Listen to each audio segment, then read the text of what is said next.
નમસ્કાર, આપ જોઈ રહ્યા છો નેશન પ્લસ ન્યૂઝ. હું છું આપની સાથે હેતલ ભગત.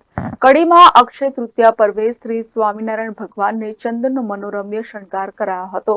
ભારત દેશ સંસ્કૃતિ પ્રધાન દેશ છે.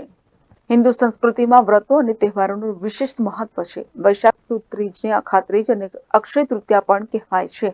અખાત્રીજનો દિવસ સામાજિક પર્વનો દિવસ છે.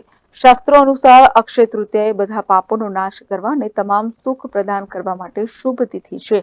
સ્વામિનારાયણ સંપ્રદાયની પરંપરા અનુસાર ગ્રીષ્મ ઋતુ વૈશાખ માસની ગરમીમાં ભગવાનને ઠંડક મળે તેવા હેતુથી શ્રી સ્વામિનારાયણ ભગવાનને ચંદનના વાઘાના મનોરમ્ય શણગારથી સજાવવામાં આવ્યા હતા. Bureau report, nation plus news, કડી.